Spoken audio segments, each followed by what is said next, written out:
Shout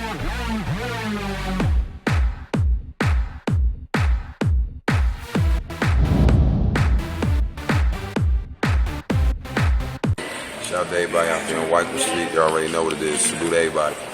What's going on, y'all? Welcome back to SteveBussaGS. We got another scorecard reactions for you guys, but this time is a little bit different. We're not pulling nothing off of YouTube. I was talking to Kufis, and he threw me over an exclusive track just for this channel, and there's a reason. You know that we all appreciate bad singing on this channel. It's one of the boxes we look to check off every single time that we're listening. So apparently this track is going to be released publicly for everybody, but it's going to have a female singing on the hook. I'm very excited about that. I'm more excited about the copy that we got that has 100 Kufis singing on it. I assume it's the hook. Could be the bridge, could be whatever. I'm excited about it. It's going to have bad singing on it already. We had Weirdos where we got to already hear a whole track of that. We've already got the punchlines. We've gotten the battle stuff. You've heard all of that from them already. I don't know what style this is going to be. I'm very excited about this. Get this one to 50 likes. We'll cover more 100 Kufis. Make sure you join the Discord down below. That's where the GS family is. So if you really want to support the channel and the growth through that, subscribe to our channel. I also was kicking it with him. We was talking about once I get to 1,000 subscribers, I have a verse that I'm going to drop for you guys, so you guys can, point that judgmental finger right back at me. Sorry if I'm talking fast. I'm excited about this. That's going to happen as soon as we hit 1K. I sent it over, a real rough copy of the first half of it over to Hunter. He said it was cool. Just trust me, we got some fire coming for you guys. But for now, let's hop into this. I don't even know. Do I know what this is called?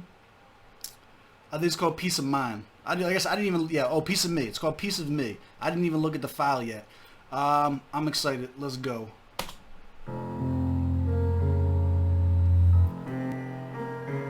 Oh, the female is going to be Michelet, so shout out to Michelet. I wish I could rewind the hands of time to get a little time back with my homie that I ain't seen in 20 years. Back when we was sitting on the step at Worcester School, twisting up a bag of who, sipping on a couple beers. Around the same time when Sign was on his grind, but not on the streets. The Dean, he's on Ka'an. When he was overseas, he called us all the time, and you the one that taught me how to call a vine. Even when we ran the streets, we made a lot. My moms and my pops had thought I lost my mind. Passing. All right, so normally when I listen to him, I get a very Philly vibe right off the bat. This is definitely more New York. This has a lot of New York vibes coming off of this right off the bat. And this is the first time that we heard storytelling. This is more like a storytelling track. You could tell already. The flow is there. The vibes are there. Let's listen, and I won't pull it back. It's a little bit harder to pull back on this than it is on YouTube. Let's see. But not on the streets. The Dean, he's on Ka'an. When he was overseas, he called us all the time, and you the one that taught me how to call a vine. Even when we ran the streets, we made a lot. My moms and my pops had thought I lost my mind. Passenger seat that night, you waved that Glock. The look on his face when homie crossed the line. I wish you would've squeezed that bitch. Yo, he's this is one of the best things. So this is a great part of the conversation too. One of the things that he wants to do, and his goal, the reason he's putting out so much work is changing the image of YouTube rappers in general, right? A lot of stuff like this is going to it's only going to be felt by a certain crowd. I'm telling you, a lot of people aren't going to relate to the storytelling. They're not used to it. They're not used to the storytelling bars. They're not used to the more street shit. It's the same stuff when we cover Sue Surf. I would love to get Kufis and fucking Sue Surf on the same track. Come on, man. Passenger seat that night, you waved that Glock. The look on his face when homie crossed the line. I wish you would've squeezed that bitch, cause you probably would be sitting with me right now, and I wouldn't have to read this shit. Putting all my frustrations in this mic now. Alright, so he was out with his man, and somebody crossed the line. Sounds like he pulled a gun, didn't kill him. Sounds like homeboy snitched on him, and now his man's doing time.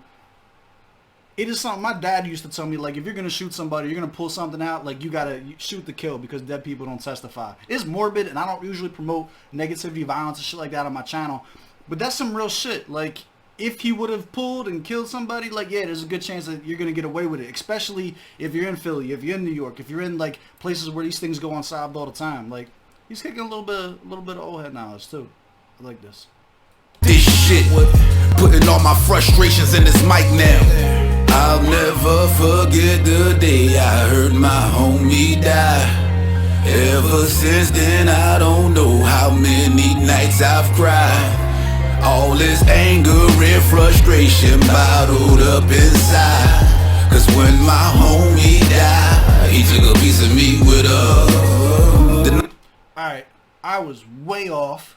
Rest in peace, obviously, to his man. I misinterpreted that. So he's saying that if he would have pulled it and shot that dude, he wouldn't have gotten shot. I misinterpreted it. That's on me. That's my bad. It's a reaction channel. I didn't get a chance to listen to this yet. We'll keep going. Also, the hook, I'm definitely feeling very soulful. I can see why you would get a female on a hook like that, but at the same time, I don't think you needed to. Like, this is that we're gonna bring that back one more time. But like, there's something to be said. Like, it's a topical track, right? And you're speaking from the first person perspective, so there's something to be said about him singing that soulful part of like what he went through himself. Like, there's something to be added to that. I'm glad we got this. Forget the day I heard my homie die.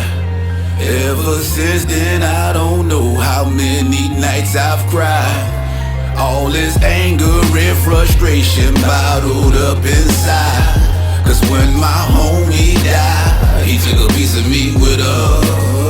The night before, I remember we were sitting in the wheel. You looked me in my eyes and said, bro, I'm going chill. I still feel some type of way, but I had to realize you was protecting your bro and didn't want to get him killed. But don't I had a right to help you fight? It'll probably saved your life. I should've took your car keys, and you might have stayed the night, but knowing you nod, you walk brickyard with a wreck. Yo. So, like, story time. This is like real shit. This is like an ongoing thing on Wyco Street too. You guys see every single video I put out, Wyco Street is always shouted out in the intro. This is like, this is very, very relatable. First of all, you get like the movie vibes, right? He's talking about his man was talking about he was gonna chill and fall back. You already know every movie like that dictates all the time. It's always when you decide to stop doing dumb shit and get away from it, that's when something tragic and wild always happens. That's what he's talking about. And then like what I was talking about, like story time, like there are very, very documented incidents between me and my family where it's just like someone should have took the keys or someone needs to take the keys, and you know what I mean? Like, it doesn't always go that way. Like, I hear you, man. Killed, but don't I had a right to help you fight? It'll probably saved your life. I should've took your car keys, and you might have stayed the night, but knowing you nod, you walk brickyard with a ratchet, black hoodie, blue dicky, zipped up, no jacket. Am I wrong to wanna see my brother smile? Car seat, back seat before you got to see your child. You was proud to be a father, just a tad bit scared. I remember when you said, yeah dog, I'm prepared. Had a little bit of bread, had money for the crib. You was looking for a place, had money for a crib. It was all about trying to make it. Yo, he is murdering this whole scheme. That whole scheme was fucking flawless. And you might have stayed the night, but knowing you nod, you walk brickyard with a ratchet, black hoodie, blue dicky, zipped up, no jacket. Am I wrong to wanna see my brother smile? Car seat, back seat before you got to see your child. You was proud to be a father, just a tad bit scared. I remember when you said, yeah dog, I'm prepared. Had a little bit of bread, had money for the crib. You was looking for a place, had money for a crib. It was all about trying to make it safe for your kid. Right? Why you had to fucking leave me like you did? I'll never forget. That was powerful. You could hear it. You could hear it in his voice. He meant that. I'm not even bringing that back. For those of you who don't know, rest in peace, Bill Huffnagel, my best friend in the entire world. Has been dead for a few years now. He's gone. I fucks with you. I feel you. The day I heard my homie die, when Aldo called me. Ever since then, I don't know how many nights I've cried. All this anger and frustration bottled up inside. I'm just frustrated, cause when my homie died, that shit hurt. He took a piece of me with him. He took a piece of me with him. Who the fuck I'm supposed to call when I'm stressed out? Cause I'm the one my homies call when they stressed out. Just Man, he fucking my whole energy up with this. This shit is too real. Alright, man. I hear you. That was a bar, by the way. That was a bar, but it was also real. When my homie died, that shit hurt. He took a piece of me with him. He took a piece of me with him. Who the fuck I'm supposed to call when I'm stressed out? Cause I'm the one my homies call when they stressed out. Yesterday I hugged my dog when he left out. And the day I got a call, he got checked out. I'm trying to take the best route, but I don't see it working. Fuck a 9 to 5 dog, I don't see me working. Overtime on the line, I don't think it's worth it. Now you retired and you tired, it defeats the purpose. I see a bunch of clown shit, but I don't see the circus. I hear a bunch of snake shit, but never see the serpent. They sell it. That was a bar. You got me in all fucking emotional and shit. Line, I don't think it's worth it. Now you retired and you tired, it defeats the purpose. I see a bunch of clown shit, but I don't see the circus. I hear a bunch of snake shit, but never see the serpent. They sell their soul to the devil, never seen a purchase. But I'ma send your ass to God if I see you lurking. Who would've thought friends from 20 years ago? And 2020 still got 20 years to go. I lost some homies to the game and some homies to the street. And I remember that call that woke a nigga out of sleep.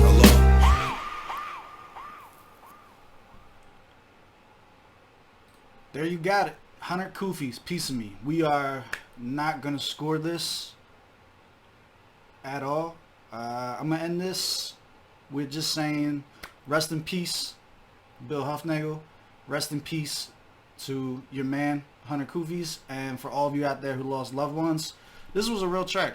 I almost regret the super hype energy that I came into this with. Wasn't meant to be disrespectful. I mean it that I had not peeped the track yet. These are all genuine reactions. But I do not feel right scoring something like this. I hope anyone that's going through something right now, reach out to a loved one. And, you know what I mean? Stay safe. 2020 is a crazy time. This is a dope track. I respect it. Shout outs to 100 Kufis.